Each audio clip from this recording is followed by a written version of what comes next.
Hello dear students, today we have the last section of chapter 3 in which we'll talk about the atomic number, the mass number, and how to calculate each one of them with isotopes and things like that. So first let's define an atomic number. The atomic number, or the symbol is Z, capital Z, is the number of protons of each atom, or how many protons are inside each atom. That's the atomic number. If you look at the periodic table, you'll see that we have many elements, right? Each one of them is assigned with a number and it goes up. So we have 1, then we have 2, then goes to 3, 4, up to more than 100. Okay, so the elements in the periodic table are organized according to what? According to this number, which is the atomic number. It symbolizes the number of protons of each one of them. So for example, hydrogen has only 1 proton, so the atomic number is 1. Let's say magnesium has 12 protons, so the atomic number is 12, and so on. In the periodic table, we'll see that we have each square, it represents a specific element. We have their symbol, so lithium is Li, that's the symbol. Then we have the name of it.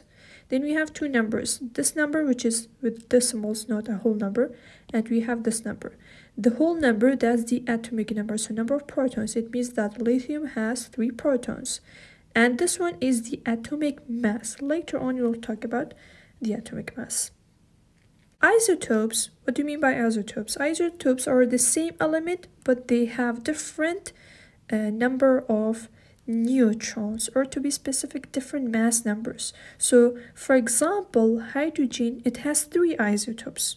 We have hydrogen protium, hydrogen, normal hydrogen, we have deuterium, and we have tritium. What's the difference between them? Look, all of them have 1 proton. You cannot change the number of protons, and you know that protons and electrons, they're equal. We have 1 proton, 1 electron. The only difference here, what is it? The only difference is number of neutrons. Normal hydrogen, which is the only element in the periodic table, it has 0 neutrons. Deuterium, it has only 1 neutron.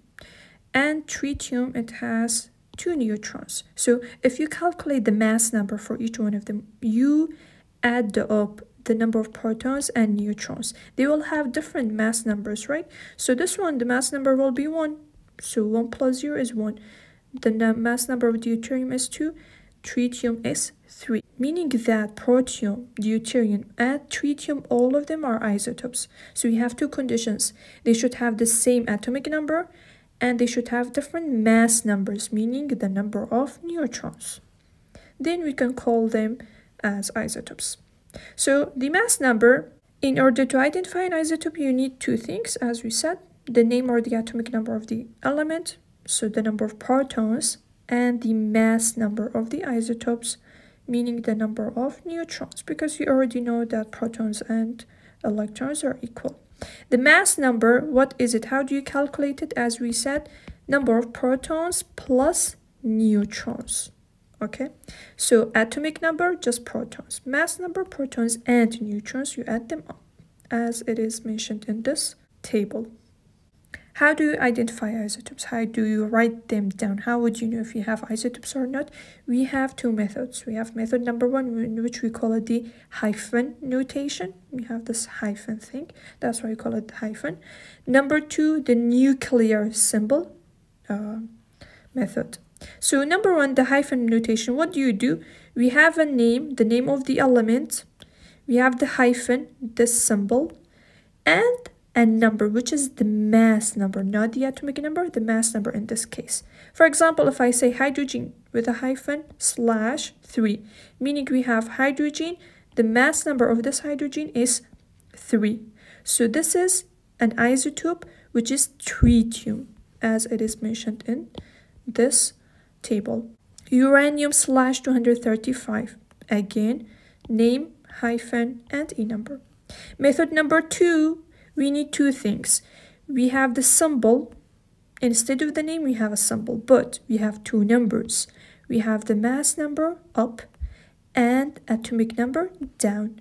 Or in other words, we have the number of protons down, then we have protons plus neutrons up, and the mass number is always bigger than the atomic number. Okay, so for example, if you have in the question, we have two numbers, the mass number and the atomic number, you do not know which one of them is up, which one of them is down, just choose the big number up, write it down up, and the small number down. For example, uranium, this is uranium, mass number 2035, atomic number 92. How do you calculate number of neutrons? If you have the mass number and the atomic number, it's easy. So just say mass number, the big number, minus the atomic number, the small number. And then you'll get the number of neutrons. If, let's say, we have this nuclear symbol of uranium, so this is the mass number, this is the atomic number. How do you calculate neutrons? Subtract them. What about protons and electrons? Look, the atomic number, as we said, it's number of protons. So how many protons we have? 92. And you know that protons and electrons are always equal for it to be neutral. So we have 92 electrons as well. What do you mean by when we say nuclei of an atom? It's a general term for a specific isotope of an atom. So this one, this uranium, is a nuclei of uranium. Let's go to sample problem 1. How many protons, electrons, and neutrons are there in an atom of chlorine /37? What is this? Mass number. And you should have the atomic number, the question will give it to you, which is 17. So, how do you do it? Number of protons are equal to the atomic number. So, how many protons we have? 17 protons. Okay. How many electrons we have? We also have 17 electrons. But we have a problem with neutrons. We have two numbers. We have the mass number and the atomic number. What do? You subtract them. You get the number of neutrons. So 37 minus 17, 20 neutrons. Practice number 1. How many, again, protons, electrons, and neutrons make up an atom of bromine /80? And we have the atomic number. The atomic number is equal to number of protons. Protons are equal to electrons. So how many protons we have? 35. Electrons, also 35. What about number of neutrons? We have the mass number here, and we have the atomic number. You just subtract them. Number 2, write the nuclear symbol. So it's specified which type or which method do you use. The nuclear symbol. In this, you need the symbol of it, the mass number here, and the atomic number here. Okay. For carbon 13, this is the mass number, and it should give you the atomic number. So just write down C, atomic number, or the small number here, and the big number here. Number 3, write the hyphen notation for the isotope with, look, we need the hyphen notation, meaning we need name / the mass number. So what do you have? We have number of electrons, which are equal to also number of protons. We have neutrons. How do you calculate mass number? Okay, mass number is equal to what? You just add up protons and neutrons. But do we have number of protons in the question? Not exactly, but we have electrons, which are equal to protons. So 15 plus 15, 30. Which element has the atomic number of 15? You can search it in the periodic table. You'll see that it is phosphorus. So P/30. Next, we have the relative atomic masses. Relative atomic masses, the mass of one atom. We measure it in AMU. But first, we compare it to something which is carbon-12 atom. This isotope of carbon, the atomic mass of this is 12 AMU. It's carbon-12, so it's 12 AMU. 1 AMU is exactly what? 1/12 of this mass of carbon-12. So 1/12 times 12, which is equal to 1 AMU. This is how you get 1 AMU. For example, hydrogen 1, so 1/12. Or 1 times 1/12. 16 times 1/12, so 16/12. You know that isotopes, they have the same atomic number. What does that mean? It means that they have the same chemical behavior. There is no difference between their chemical behavior. Why? Because they have the same atomic number. The only thing that is different is the mass number. So it has nothing to do with its chemical behavior. The average atomic mass of elements, as we have seen in the periodic table, this specific picture as we talked about, the whole number is the atomic number, but the one with decimal is the atomic mass. Note the mass number, it's different from atomic mass. How do you calculate the atomic mass? When you calculate atomic mass, you take into consideration how many isotopes of that element we have, that's why we have decimals, and their percentage in nature. For example, let's say normal hydrogen is 99.9% abundant in nature, but deuterium, it's not that abundant, 0.01, for example, percent.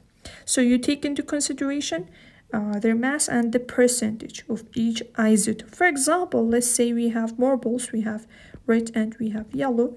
Red is 2 grams, so this is the mass of red, and yellow is 3 grams. And this is their percentage, their abundance in nature. What do? You just take the mass and the percentage, you multiply them, you get the number, right? So we have 2 isotopes, one of them is red, one of them is yellow. You just add these up. At the end, how do you get the average atomic mass? You divide it by 100. Why? Because 25 plus 75 is 100%. So at the end, you should divide it by 100. Or we have another method. I prefer this one, the second one. You change this percentage into decimals. So 25 over 100, which is 0.25.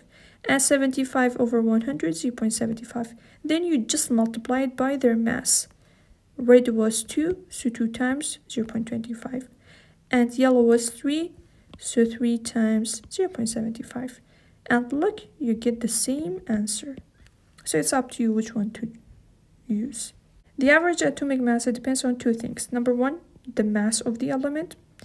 Number 2, as we said, the percentage, the percent abundance in nature. For example, copper in nature, it has 2 isotopes, copper 63 and copper 65. Their percentage, copper 63 is more abundant, which is 69.15, and the second isotope is 30.85. And we have their masses in AMU. How do you calculate the average atomic mass? We have isotope number 1, isotope number 2. Their percentage, you can just divide it by 100, multiply it by their mass. This is for the first one.